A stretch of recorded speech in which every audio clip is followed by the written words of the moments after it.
Hello, and thank you for joining us today in our studies of 2 Samuel. Today we are in 2 Samuel chapter 9, and here we're looking at a discussion that occurs between David and Mephibosheth.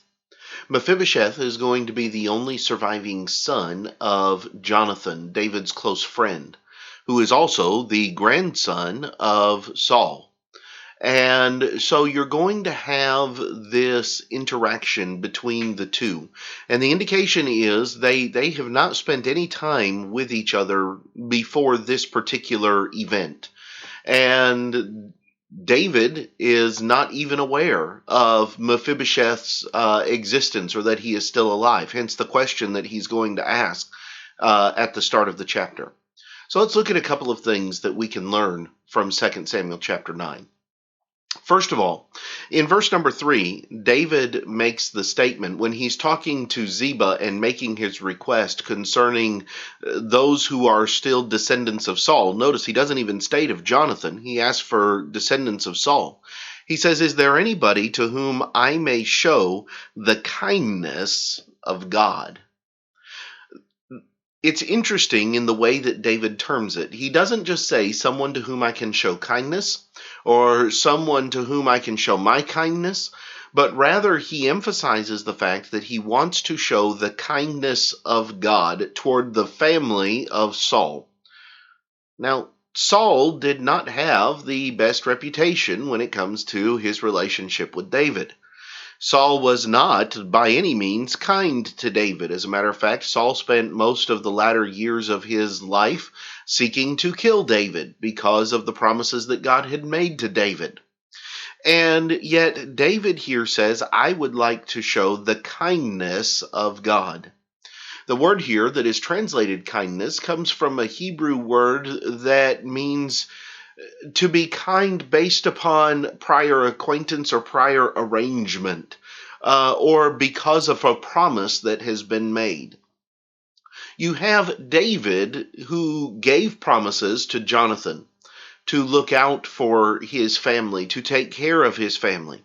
You also have the mentality with this of God's care and concern for each individual, even when it comes to those who are descended from those who have done wickedly and those who have refused to obey his commands. David here emphasizes his desire to show the kindness of God to the family of Saul. Ziba's going to tell him about Mephibosheth and about the fact that he is lame in his feet and concerning the things of where he is and so on and so forth. And David is going to immediately go and call for Mephibosheth, and he's going to have him brought to Jerusalem. When he does so, Mephibosheth is going to come before David with an element of fear because he doesn't know what David intends. He doesn't know all of the history between David and his father Jonathan. And he does know that there has been a great deal of angst over the years between his father or his grandfather's family and David.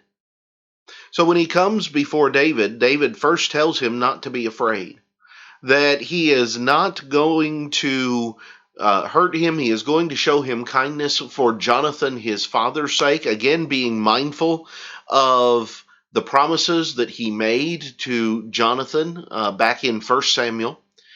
And he tells him what he's going to do for him. Mephibosheth's response is interesting because Mephibosheth basically says, how can you do such a thing, or how should you look on such a dead dog as me?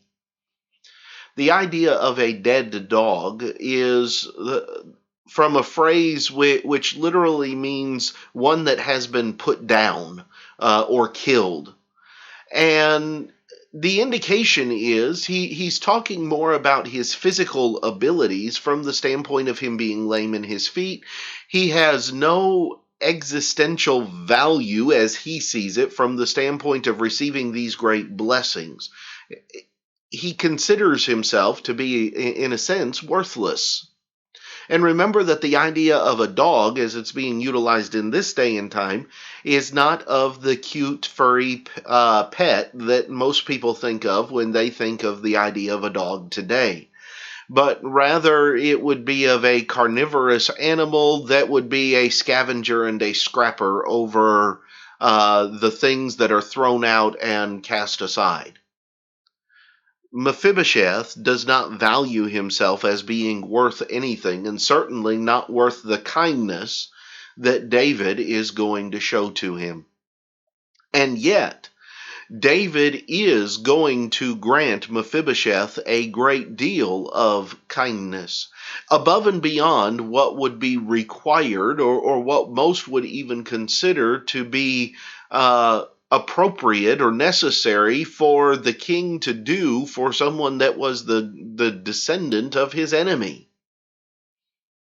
And yet David is going to show great kindness to Mephibosheth. He is going to call on Ziba, who had been the servant of Saul. Ziba and his family and those that work for him are going to be put in charge of taking care of Saul's family land, which is going to be given to Mephibosheth. They're in charge of working the land. They're in charge of harvesting the crops from the land. They are in charge of making sure that Mephibosheth has the wherewithal to take care of himself. He is going to be given by David everything that he needs to be able to prosper and to flourish. But on top of that, David says that Mephibosheth is going to eat bread at my table. In other words, he is going to become a part of my family. This is going to be something that is very unusual, both because of the circumstances of who Mephibosheth is, not so much who his father is, but who his grandfather is. And certainly from the framework of the way most kings would deal with business of this nature during this day and time. And yet David made a promise years earlier. And when David finds out that one of Jonathan's sons, or that Jonathan's son is still alive, David is going to ensure that that promise is kept.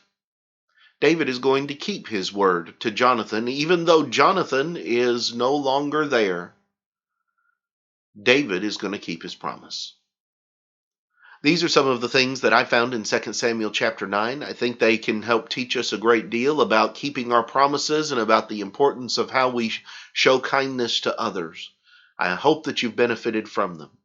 Next time we will come back and we will begin looking at 2 Samuel chapter 10 and considering the lessons from there. But until then, have a great day.